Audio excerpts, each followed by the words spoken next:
talk about rewards, turn that into a story.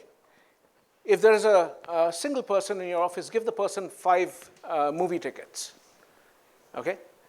It's as simple as that. What is the guy going to do? He's going to go back, talk to his friends and say, do you want to go for a movie? I've got a whole bunch of tickets. Well, they give it to us in the office, and so, you can come along with us. Think of the stories that it generates. Really? They give you movie tickets every day?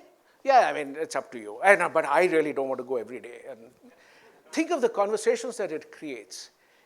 The moment a HR process creates a conversation, it is a story. Because that's what makes it unusual. And why is it unusual? That's a very sad reflection on us. Most of the times, the HR process do not create any conversation because we don't want to talk about it. Stories are in everything that we see. Every person who you can recall distinctly is a story, and for multiple reasons.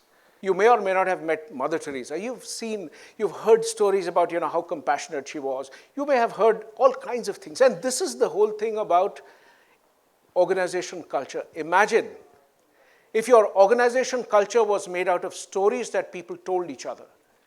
And the thing about a story is you can originate something, but until everybody else decides to carry it forward, it is not a story.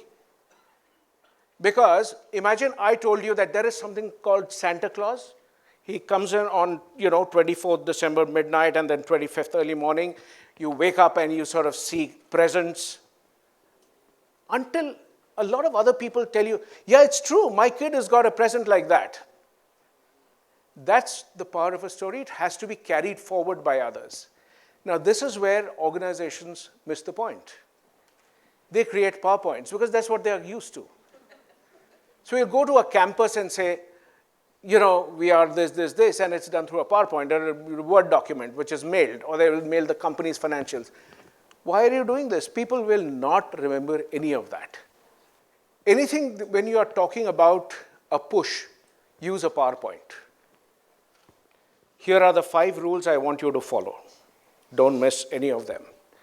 If you want to create a pull, use a story. Because people want to be like that. But I can tell you that the power of a person who generates stories, who generates a story, who is the center of a story, is one of the most powerful brand evangelists that you have. How many people's names do you know of Apple besides Tim Cook now and Steve Jobs before that? The moment you turn it to a story, it's impossible to compete against the story. That's the power of it. So remember that one of the important pieces to think about is credibility. If you create a false story, of course, people may fall for it once. The moment you discover that that story is false, somewhere, that notion of credibility goes off. Stories also survive because of trust. Even when somebody tells you a story, in your mind you put a filter. A true story is when you suspend disbelief throughout the story and after. Right? You go back after the movie, this cannot happen. But that was why Harry Potter worked. Because you kind of turn back and say, oh my God, what if I'm a wizard? Even adults believe that. That's why there are equal number of adults who bought the story. And you also turn back and imagine, okay, all you muggles, no wonder you don't have. You kind of, all of us land up getting that little optical illusion for a little bit. Okay, I'm a wizard, you are a muggle. This is the power. What sells the story? Ask people. There are a whole lot of people who have got the complete Harry Potter series and have not read beyond the first or second or third.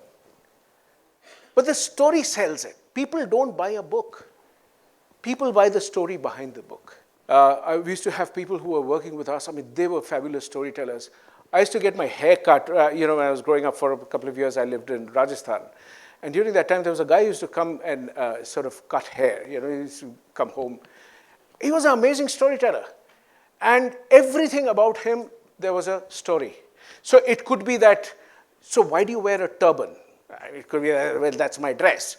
No, for that there was a story that, my great-grandfather used to do this, and they used to cut the hair of the king of Jodhpur. I said, you were the princely barber, and you are here. He said, no, I mean, then we decided that this is really not our calling. Okay, so then what brought you to this? And everything had a story. I used to wait for the person to keep cutting my hair, and which, you see the result of that now. It's just incredible. See, and because of this, until finally, and that's how you sort of close.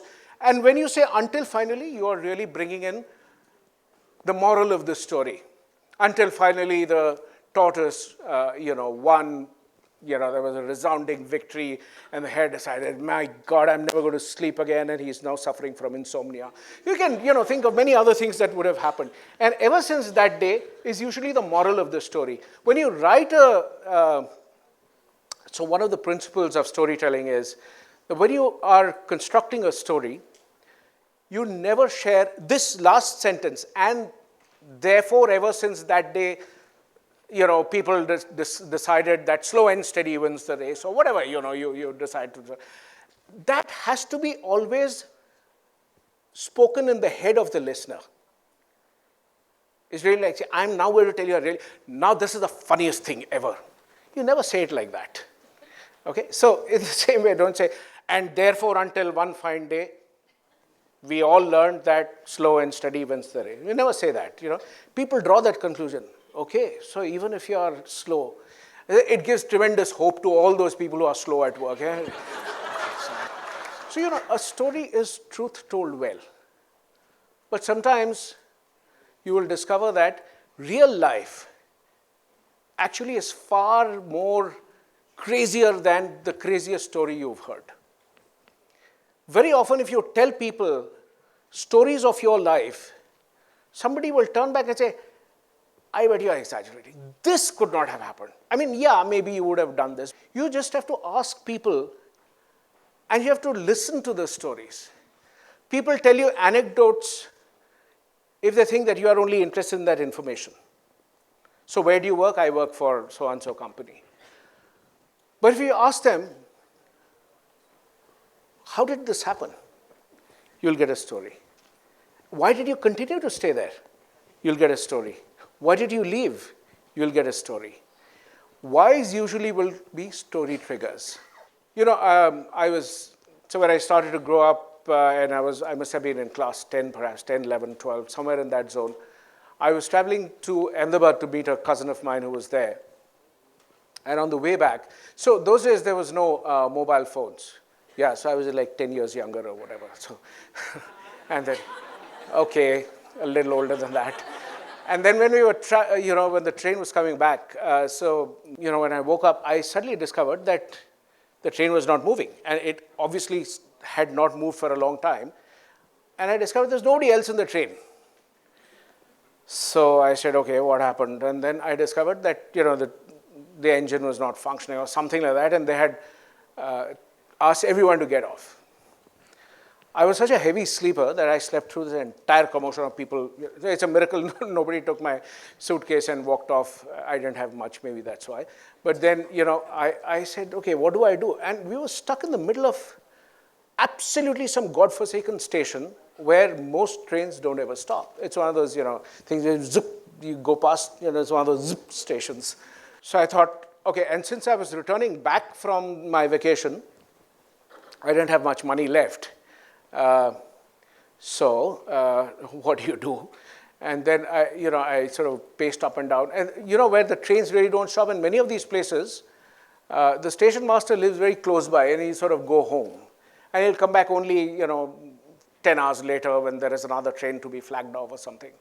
So this guy must have gone. There was not a soul, except for the fact that there was one sadhu who was sitting there, and he had his stuff, bed sheet on the thing. I was sitting there, in that pretty much, that Sunny Leone kind of a pose. And, and he says, who is Sunny Leone? I don't know. Well, so he says, okay, what happened to you? So I said, no, I was sleeping in the train, and then I sort of discovered that everyone is gone. So he says, yeah, but that happened like 3 hours back. I said, yeah, but I must have slept through it. So he says, okay, I mean, do you want, you can join me. So I sat down with this guy, and I spent the most fascinating 24 hours. So when the train came in the next day, and I sat with this person, I chatted about his life. He told me about how his entire family had got washed away in the floods, and it was a very sort of sad description. And I sort of heard that. And then I discovered that was perhaps for me one of the turning points where I thought that, wow, just asking this person this question that, how did you become a sadhu? What was the trigger? And I thought, if I ever write about this, nobody will believe me because it's such an incredible story.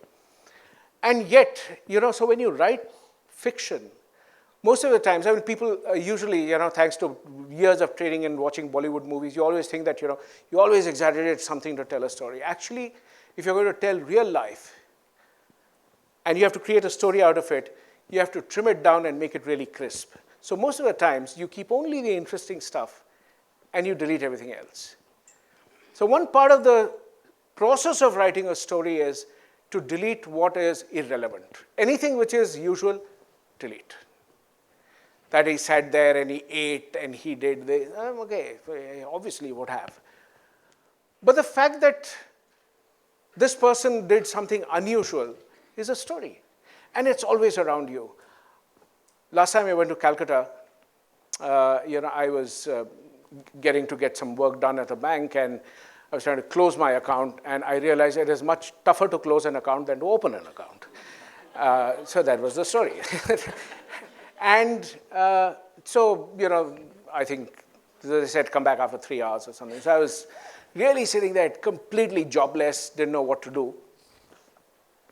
And a man came up to me and said, can you give me some money? And I said, okay, what are you going to do? So he says, I want to eat. He looked pretty much as well fed as I did. And I said, okay, so are you hungry? So he says, yes, I'm hungry. Okay.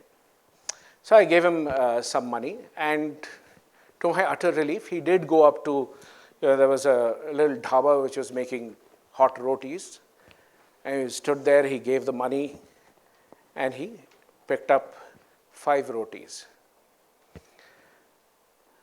Now, this is the usual part of it. What do you think he did after that? He actually, there was a street dog. He called that street dog, and he came. So I thought, okay, it's like the way I used to share good stuff with my dog. It was like one little piece. No. He first gave 1 roti, the dog ate it. He fed the second roti. He was feeding the dog. I mean, the dog was, wagging his tail and like that, Street dogs have a very unique way of wagging their tail. Have you ever noticed? The difference between a street dog and a dog at home is exactly how they wag their tail. Notice it, I'm not joking. A street dog wags his entire body, like that. And, the ones which are trained at home with you and maybe a little more copper, it's a little, so, a very restrained one. So wagging his tail, and this guy fed the dog, and then, fed 1, 2, 3, 4, and then 4.5, and ate 1/2 of it, and fed 4.5 to this dog. I said that, hello, I thought you were hungry. He says, no, I was hungry, so I have eaten. So I said, but you should have told me, that I would have, that I want to feed the dog. He says, yeah, but, the thing is, I've done this before, and nobody gives you money if you say, I want to feed the street dog. So whatever you give me, I will always find somebody who will sympathize with me. I'll never find somebody who will, take care of this fellow. So that got me chatting with this guy. And a very long conversation, absolutely outstanding conversation. And then at the end of it, I asked him, do you have hopes and dreams? This is another great question to ask people, especially those who you think do not deserve to have hopes and dreams. No, seriously, a lot of us think that hopes and dreams belong to, those who live in fancy homes, and everybody has those hopes and dreams. A lot of stories are in those dreams. And this guy says, I want to adopt a kid. So I said, why do you want to adopt a kid? You are living on the street. It's not like you've got some great life. He says, no, I need somebody to look after this dog when I'm gone. That is the story. And life is full of these. You just have to learn to listen. Your colleagues have stories. Next time, don't just send them an electronic message. Sit down and have a cup of tea. Every time you go and sit and have a cup of tea and have the old-fashioned, bongs have this whole notion of the adda. What is the concept of adda? You've got to sort of really get a bong to explain this to you in much greater detail. But the notion of adda, it's a very free-flowing conversation. You talk about some mundane stuff, and you talk about a gem. So therefore, correction, it's not a bong, it's a bong. Bong from Kolkata. No, I mean bongs everywhere, But, and the cultures in the world which have stories all have this concept which involves people coming together and trading these stories. Those are the powerful cultures. And that is where creativity lies. That coffee house, I grew up always listening to the stories of the coffee house in Kolkata and all that. If you go there, it's a complete anticlimax. It's like dirty, it's this. But the point is, you are not going there for the coffee. You are not going there for the building. You are not going there for anything else. You are going there for the conversations. And, if you go there and talk to some of the old waiters who are there, they will tell you, this is the story. This is where, in this table, Satyajit Ray used to have a conversation with Ritvik Ghatak. And one time, Badal Sarkar and he got into a massive fight. And then they said, okay, let's call this. And the Badal Sarkar? Yes. The Satyajit Ray? Yes. Those are the stories. So the next time you go there, in a city, don't necessarily look for the antiseptic places because stories don't thrive in antiseptic places. Thank you.